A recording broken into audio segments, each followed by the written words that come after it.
guys, welcome back to Her Best Life podcast. I'm Jackie and this is my bestie Gemma. Hi everyone. Hey. You know, I was just staring at you thinking how I used to see you all the time without makeup on. Yeah. And how I always love, like, you've got such a beautiful fresh face. You're one of those people that carries not wearing makeup very well. Oh, you think so? Like with your hair in a bun and stuff. And I'm just thinking, I don't think I've seen you like that in such a long time. Probably Fiji when we were at Fiji? When we play Scrabble and when we're in Fiji. Yeah. You do. We do record the podcast when I come home from work. Yeah. So I'm not going to work with my hair in a bun and no makeup. I don't know. Do you ever do that? Well, I have done the podcast with no makeup on a few times now. But you're coming from working out. I'm coming from work. But I do. Like I did say to you, obviously I would think twice about stepping out of the house without any makeup on. But I don't dislike myself with no makeup. I'm actually okay with that. No, you're one of those people that looks so stunning without makeup on. Oh, no, thanks, really, Gemma. you do. And I'm I not think just you saying do that. too. I really mean it. Oh, you know how sometimes when you see people, if you're used to seeing them with makeup all the time, and then you suddenly see them without makeup, you think like, oh, like it's almost like they're so bare. Yes, and they kind of I know what you mean. Whereas, when I see you without makeup on, I always think, oh, she's so beautiful. Oh, that's a true bestie right there, guys. That really is. It's like mum energy. So unconditional in their love. Okay, so tell me what's been going on for you in the last week. What have you done? Well, during the week, as you guys may or may not know, I am building a house and it's going to be a long process. Won't be ready till next year, end of next year. Yeah. And we're about to lay the concrete slab. And what I wanted to do was bury crystals in the ground before the concrete slab was laid. Yes. And to bring good energy and protective energy and loving energy. And, I got to say, the whole crystal thing is not my forte. I mean, I love astrology. I love all of the psychology and, when we talk about vibrational energy, and I'm all into that. Crystals I am not up. I've never really looked into that much. They've always been here because people give me crystals all the time as a gift. And I love that. But I don't ever sleep with these crystals under my pillow. I've never really done that apart from once. I think I charged them under the full moon once and that was it. Yes. So I'm unaware of their powers and I don't really know what crystal does what. No, me either. All I know is rose quartz is love. That's all I know too. Everyone knows that one. Anyone who's single knows that. And so I was told by one of the mystic mums. So the mystic mums are 3 women and they're energy healers and there's a psychic. They all have special kind of qualities. And India is so great with the crystals. And so she comes to help me. She tells me which crystals I need to get, where we need to bury them. She meets me at my work site, on site where all the builders are. And then she, helps me bury them in the right places. Okay, can I just jump in here? Because I messaged you the other day, didn't I? Because I knew that idea of burying the crystals was happening at some point. Yeah. And I live 2 doors down from your house that's being built and I parked my car right near your house and I thought, shit, I hope she hasn't forgotten to bury the crystals. So I messaged you and said, hey, are you burying the crystals? And you were like, yeah, it's done. And then I started thinking, God, I hope she's picked the right ones because what if we were sitting in your house in 3 years' time and we're like, we put the wrong crystals and it's buried underground. There's no changing it, which is why I needed the professionals to come in and help me. So what did you put in? I don't know what they're called, Gemma. There's 4 black ones in each corner. Okay. There's a yellow one. There's the rose quartz, which is going beneath the bedroom. Yeah. And there's another one that's by the doorway. So basically when you bury them, there's one in each point, each corner. Yeah. And then you've got one where the bedroom is, one where the front door is, and another central part of the home, the very centre of the home. And are these when I go into the crystal shop at the shopping centre, when I have got crystals, I'm getting ones maybe the size of a coin, like a little one. Are these little ones or are these the big crystals? They're quite big. They're very expensive crystals, Dull, it cost a fortune. And I've just buried them. Like I may as well have buried money in the ground. It was, yes, because I didn't go and get the crystals. Brittany, my assistant, went to get them, right? And Can I just say, poor Brittany, can you imagine all the things over the years, we love Brit, that and she doesn't even bat an eyelid. She doesn't. She's so used Brit, to me. Can you go and get a shitload of crystals to bury? And she's like, okay. I've given her the list, and then the crystals rock up in this bag. And as I pull each one out to bury, there's a little price tag underneath. And it's only when I'm on site that I realise how much I'm burying. And I'm looking at this crystal that's like not even that big. It's probably, it fits into the palm of my hand, like a nice little fistful. And it's like that one's like $220. And I'm like, far out. Like that's just the one. So it was $1,800 in total. Wow. I thought it was going to be like $300 in total, not $1,800. And I've just buried it underground. But I will say, and the poor builders, they all had to stop working, Gemma. So they're all on site and they're all doing their thing and everyone has to stop working whilst India gets this like cauldron out with smoke billowing out of it. And I had to get down on my knees with the cauldron and clear the energy of each crystal and then manifest what I wanted for each like crystal in every part of the house. So this process took a lengthy process. an hour. It was an hour of everyone stopping working. They're standing there with their shovels and then each time India would say, okay, we want the next one buried here, guys. They'd have to go over with their shovel and dig a big hole. Oh, no, I didn't realise that part. No, I know. It wasn't just like, oh, here we do a little quick bury. No, it was undug, we're digging a grave for each one. That's a lot of burying that's happening. Did you run out of things to manifest? I did in the end. I did. My last one by the front door, I was like, right, what can I manifest now? And I said, only high vibrational people are allowed in my house now. Oh, that's great. No one low vibrating is allowed to enter. Oh, that's excellent. Yeah, I don't know how the crystal's going to make that happen. And so anyway, I was manifesting all sorts of things. And I got to say, my builders are the loveliest guys. They're so non-judgmental. They're so into it. They're all for it. They're like, yeah, no, that's such a great idea. Whether they believe that or not is another thing. Yeah. But they were so lovely, and they didn't make me feel stupid. You know, I thought, oh my God, I'm going to look like such a nut job on site today. But I felt the energy of the crystals. I really felt this beautiful energy. Whether I'm imagining it or not, I don't know, but I felt it, and it was actually a really lovely experience. Oh, I'm really glad you've done that, just so you know. Me too, because you only get one shot at it, right? I feel you've made the right choice. I think even though it was a lot of money, it was a good investment. Yeah. Because now you're going to have nothing but good energy in that house. I believe so. I'll keep you guys posted on that. It will take 3 years to do an update on that. Do you think like in 50 years, maybe more than that, 100 years, let's say, if someone in 100 years decided to knock down your house, you know how like if we knock down old houses now that are fixer-uppers. You find things. You find things like, wow, there's a newspaper from 1928. That's amazing. Or there's a coin or whatever. Yeah. They're going to find crystals. Oh, and they'll think, wow, this is amazing. But I will say the builders did say this is quite common these days. Right. Like, don't worry. A lot of our clients want crystals buried before they build because they also believe in that protective energy, you know? Yeah. So gosh, you've had a productive week then, haven't you? I did loads of things. Tell me more. I don't want to be doing all the talking and hogging all the time of what I've done. Well, both kids had a sleepover at their friend's house on Friday night. Is this like a huge leap, like to do the sleepover or no? Well, actually, they haven't been on a sleepover in a while. So it wasn't like it was a big leap. It was more that I got a night to myself. That's where we're going with it. Got it. Okay. Okay. I was completely by myself because Scott was in Adelaide and the kids and I are going down this week. That's a rarity for you. I know. But then I got to go out on Saturday morning for breakfast by myself.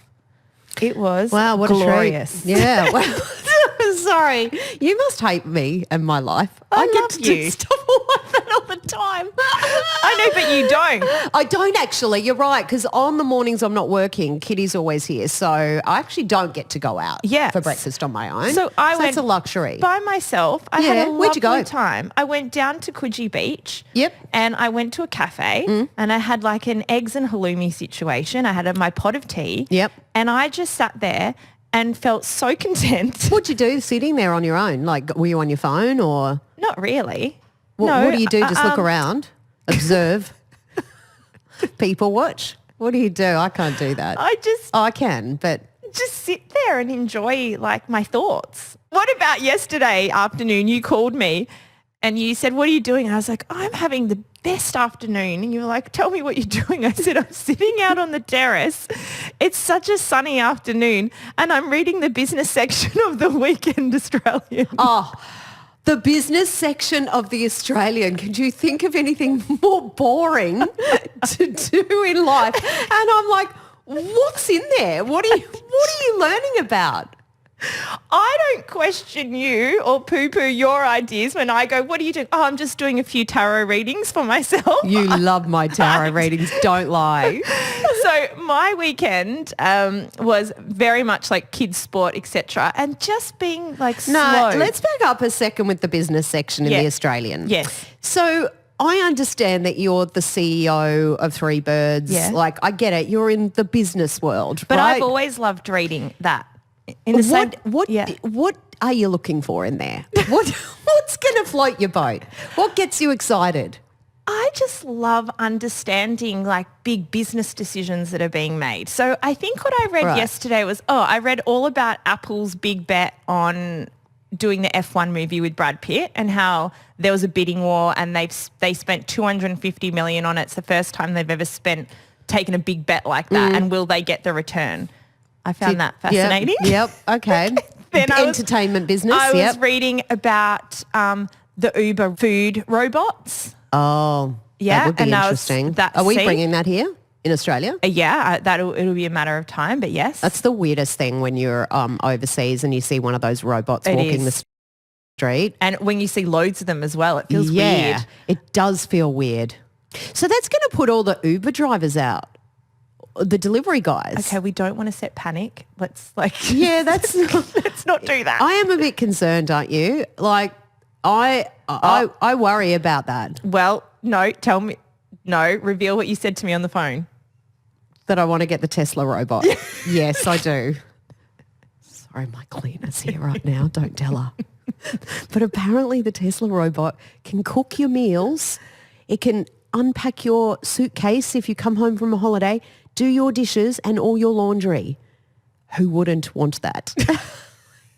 I understand we're going to be a very lazy nation soon, and that worries me, but how good would it be? Would you pay $30,000 for someone to do that? Oh, $30,000 is like forever. An apartment deposit. I know, but it's forever. Until you need an upgrade, obviously. But I don't know. If you had the money, you'd do it. But don't you worry then about the AI component? Like, think about already how with our phones and social media, how it's listening to us and it targets us. I think it's too far gone. As far as I'm concerned, I've surrendered to it. To me, ChatGPT knows everything about who I am. If you wanted to clone me, it would know my exact inner world and thoughts now. It's got all that information. It's out. It's done. I'm done. Like, it really doesn't matter at this point. If you have a question now that you want answered, so say, I don't know, like, what are the next places holding the Olympics? I don't know, anything. Do you Google it, like type it in? I Google those because I don't believe ChatGPT is correct with a lot of its information like that. I've seen it get many things wrong. And so I actually don't go to it for factual like statistics or that kind of thing. So I do Google that. I only go to ChatGPT for like more therapy. And let me tell you, it is brilliant with therapy. It is. I used it on the weekend for therapy for the first time. Like, it legit knows all of that. Yeah. It's very good at that. Yeah. So why did you ask, do I Google or ChatGPT that? Because I feel like you're either in one camp or the other. So I think I'm still in the old camp because my default is if I need an answer to a question, I'm typing it in to Google. It's better to type it in for the environment to Google. Now, can I just say, Yeah. this conversation has sparked from me reading the business section of the Weekend Australian. Now, I would like you to renege on what you said about me. We're having an intelligent conversation. What else was in there? I'm intrigued now. Do the next one. Okay, then I was also reading about Bunnings and how it had done a rent agreement, like a long-term rent agreement, which is going to help in its balance sheet. No, I'm not interested in that. Why do I care about how much they're paying for rent and how long their lease is for? I don't care. That's on them. Well, if you were a shareholder, you'd care. I guess if I was a shareholder, are you a shareholder in Bunnings though? No. So what's it to you? All right, so not all of it is fascinating. So that was my very relaxing, chilled weekend with the kids. You had a very I went also whale watching with Kitty. Oh, yes, you did. How was that? And Brittany.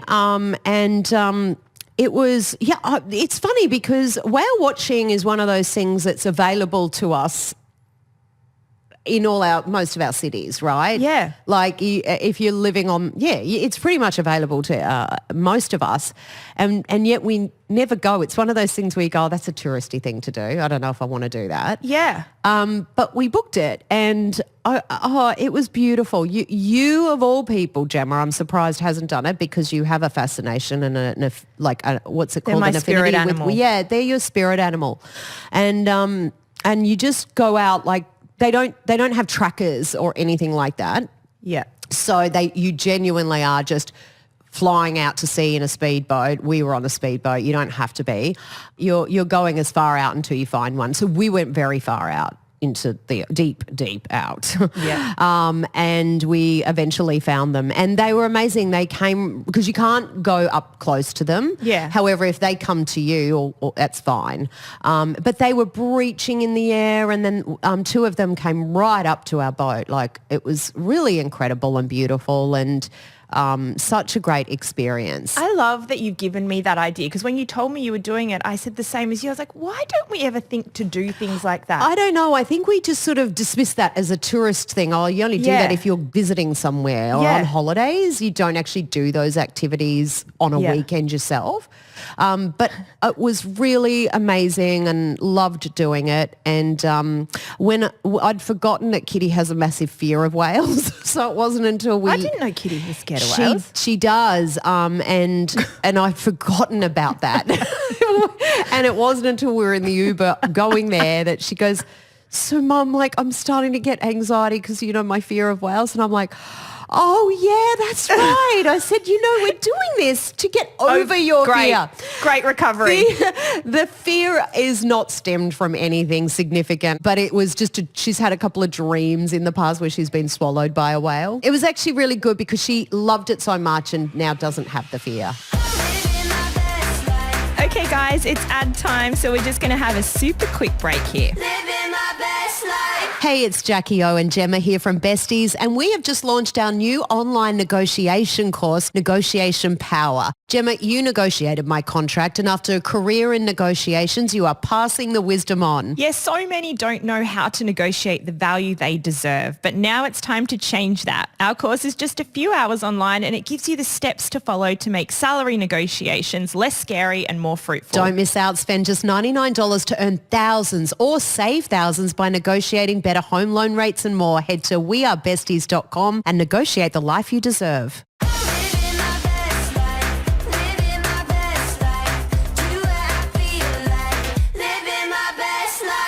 I feel like you're missing something from your weekend. There's a bit of an elephant in the room. Oh, God, yes. Oh, thanks for that. The awkward silence. Do you want me to talk about it? Well, you can. So I noticed, I'm not going to pretend like it was a surprise to me because obviously you knew. Yeah. That you went out for a walk with a nice man. I'm doing a terrible job you of this. You really just say it. Okay, you went out on a date with a guy and then next thing I'm sorry, I can't help but laugh. But next thing it was obviously in the newspaper. Like literally, I think I got off that. So I take full responsibility for this, by the way. yeah, because I'll let you talk about your dating life or not dating life in a moment. But when you said to me that you were going to go on a date and I was the one that said, yeah, you never get to leave the house. I know. And I said, go for a walk. It'd be nice to do something Yeah, you did. different. You said, get out there. And I said, but Gemma, what if? And you know what, though? I apologise. You know what is weird is, and let's just go back a little bit. So I'm really like pretty upfront about my dating life here, and as are you, Gemma. We're very open about it because that's what the podcast is. It is predominantly about relationships and so I really had only been on one date for the whole year, and that was kind of like back in last year when I got a little emotional about one particular person. That was it. That's been it. Haven't been out on any dates since. And in fact, you've spoken recently about how happy I am. Just got to the point for the first time where you don't feel like you need to be searching for dates to go on and that you're really content with just being in your own company. And even though you've been in your own company for the past year, give or take, you haven't really been, because at the same time you've been having like trying to look for like little bits of stimulation, let's call it, so that you don't feel truly like there's no options and no hope.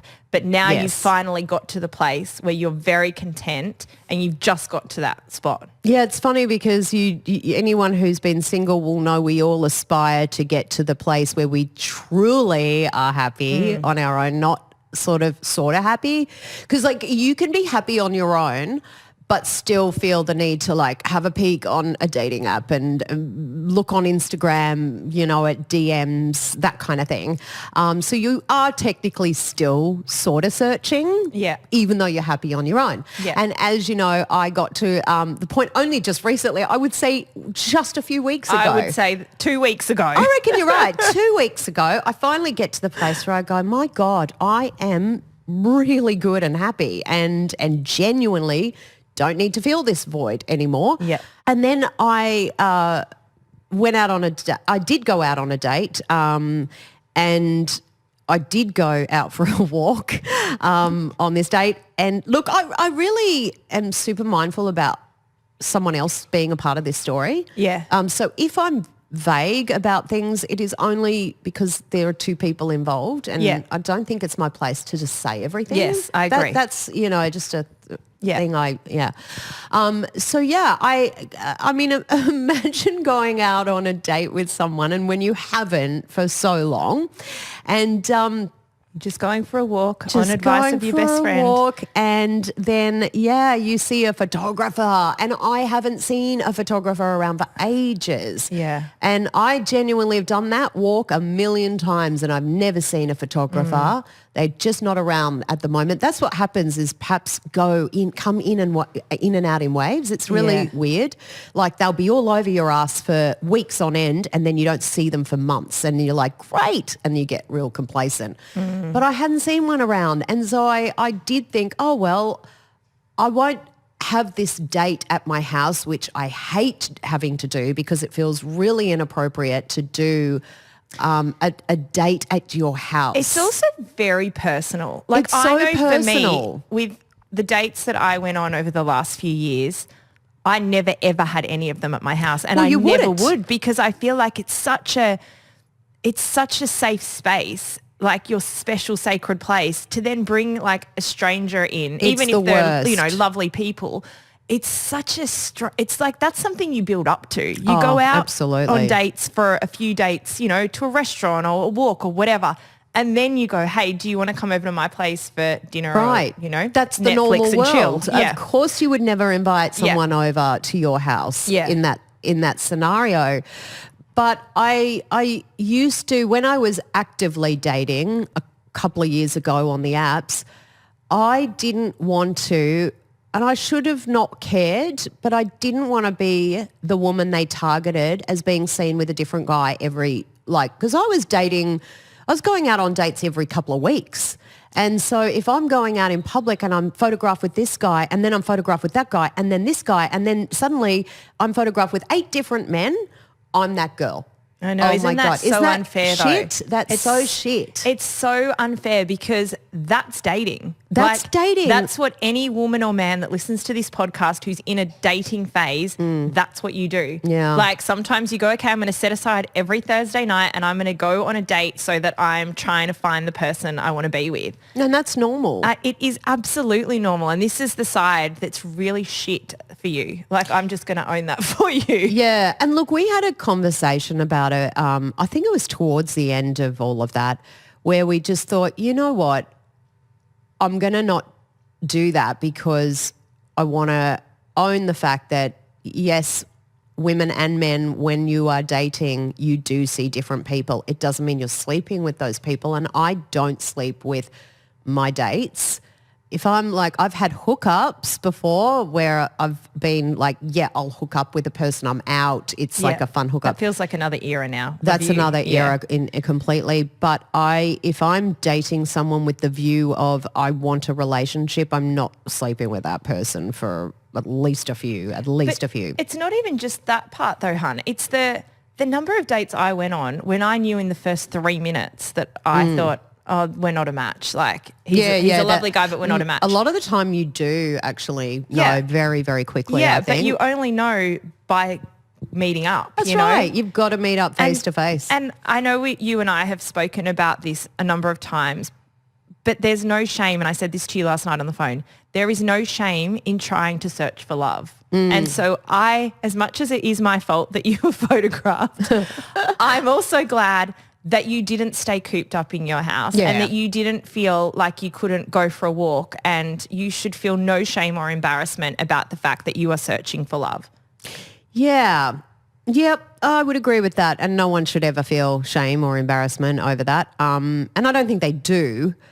It's just, I guess I'm in a unique position. And so, yeah. But you're single and, you know, you're going to keep dating when the time's right. The thing is, also, I think this... it's a weird one because I really just started to settle into that feeling of I'm really protecting my peace and protecting this kind of lovely energy that I have at the moment. And I feel like I only experienced it for a week. Yeah. And I want to experience it more.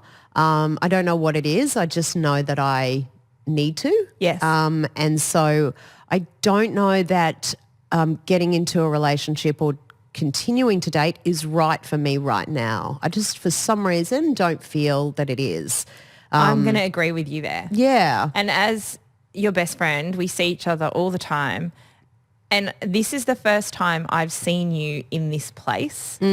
Because whilst I know we've both spent however long now working on ourselves and dating and not dating, and gosh, everyone on this podcast has been on the journey with us so far.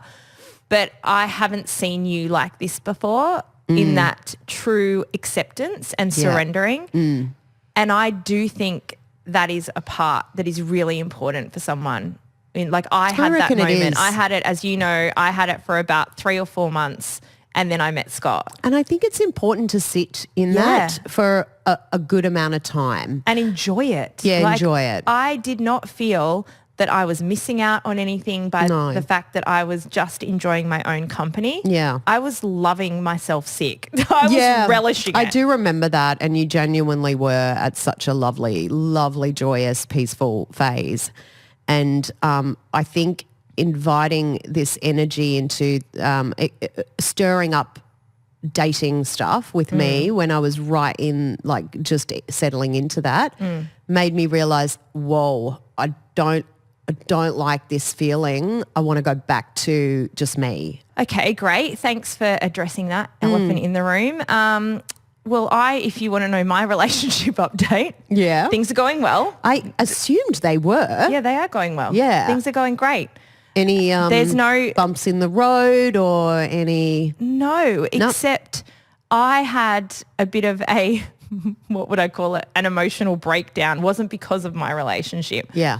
But I had a moment last week, and I thought I'd share this with everyone because I think sometimes, particularly as women, when you're wearing so many different hats, it's exhausting. And we're such people pleasers, and there's only one of us, Yeah, or until the Tesla robot comes along, then there'll be two of us. And then it's going to be great. Life's going to be many breakfasts and reading the Australian business section. You know what? This story that I'm about to tell really does reinforce why I probably do need the Tesla robot. Yeah.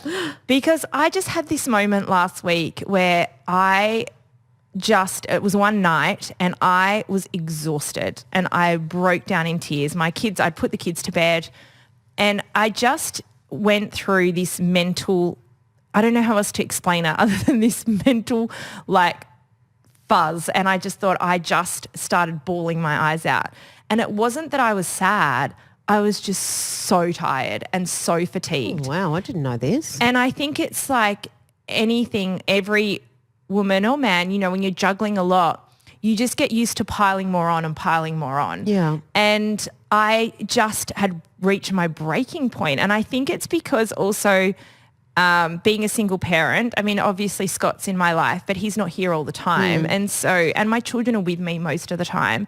And so when you layer on top of that, the mental load of looking after two children by yourself, and then obviously having a big job, which I love, and then just trying to be all things to all people. And I just put the kids to bed and it's like this constant to-do list in my head. I know everyone has this, so I'm not alone here. But every moment of the day, I have a to-do list in my head. So at night, it might be like, okay, I've got to fill the kids' hot water bottles up because I like to put them in their bed so that when they go to bed, it's nice and warm for them. I've got to do their school lunches. I've got to remember to respond to all those emails that are timely and sensitive for tomorrow.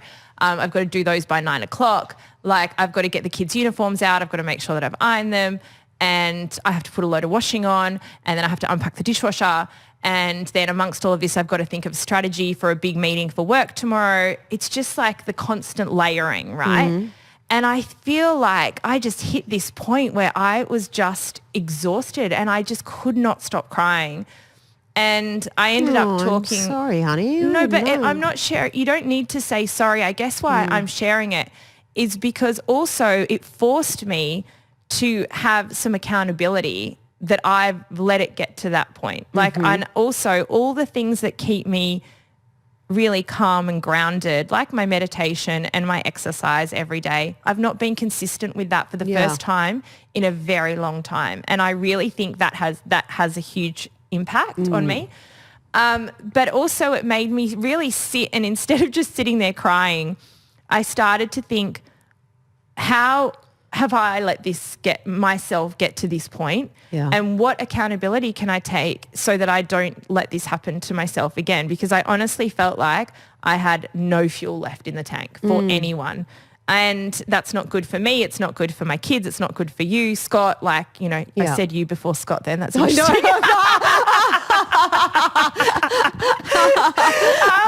But it's not good for the people I work with, because I feel like I'm giving everything and then I'm just like, there's nothing left. Anyway, but I realize that I've done it to myself, I've made choices that haven't meant I've been consistent with my meditating in the morning, for example. Or I've also made choices that for whatever reason, we've spoken about this before, I hold myself with such high expectations. You are a perfectionist. And I am a total perfectionist. And, it was even interesting for me because it's the first time I've then had to experience that with a partner.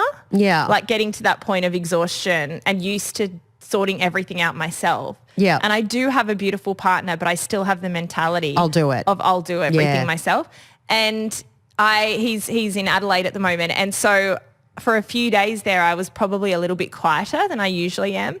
And he picked up on, he's like, is everything okay? And I was like, yeah, everything's fine. And then I thought, no, I'm going to tell him the truth. And so I spoke to him on the phone and I was like, and it got all emotional. And I was like, I'm actually exhausted. I'm so tired. And he was so brilliant in saying, you're not alone. And I need you to stop thinking in your head like everything in your life is just for you to figure out. It's now for us to figure out. Yeah, that's so sweet. Kermit, as you're now calling him, which we'll explain in a moment, was so wonderful, and it really made me shift the mentality. And I was like, oh, I have a partner to share the load with now. Yeah, like, it's really, really hard to accept help when you've just done everything yourself for so long. Yes.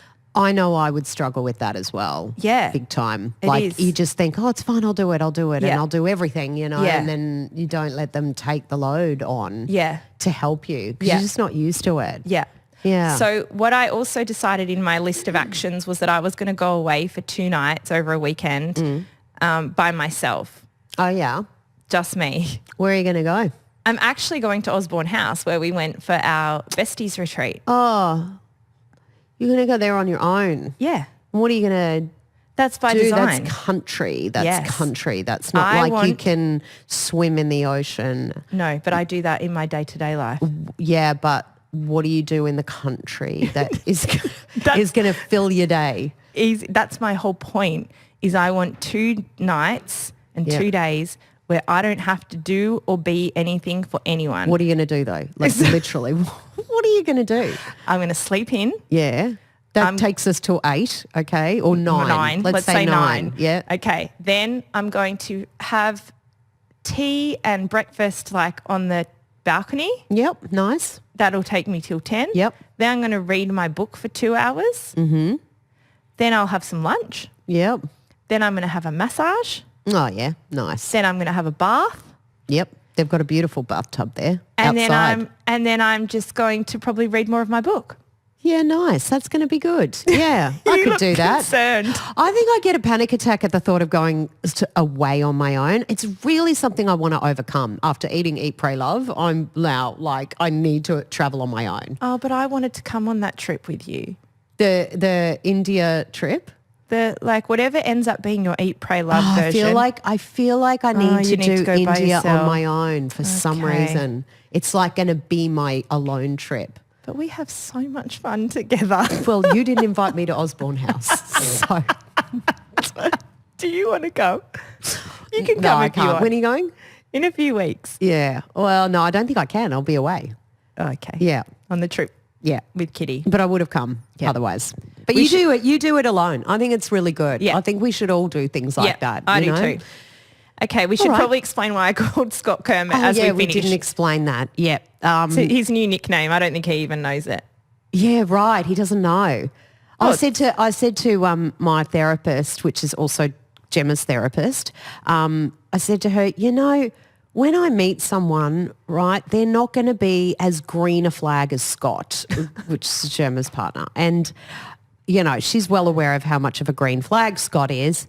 And I said, I don't think anyone is ever going to be as green as Scott is. And she goes, I know, he has literally nothing but green all over him. And I said, we need to call him Kermit. He's Kermit the Frog. And that was our nickname for him because you can't get a more green flag guy. I mean, he's really He's very green he's flag. a unicorn. He is a unicorn. But like anyone in any relationship, we have our moments, and he has small things. Not really. Okay, fine. No, Well, he's always so good in every situation. Like so kind and communicative and compassionate and helpful and loving and adoring and just everything that you would desire in a really healthy partner. That's lovely. Yeah, it's true though. It is true. It is yeah, true. he is good. He is good. Anyway, Kermit. We love you, Kermie. Kermit is the new nickname. Yeah. Unfortunately, I don't have the same thing as you when you I've said... noticed you're wearing red today, Gemma. You're wearing a red jumper. We have established, you and I, that I am the red flag. You're the red flag in this situation. I'm trying to get green. All right, guys, we'll leave it there. We'll see you next week. Thanks for joining us. Bye. Bye.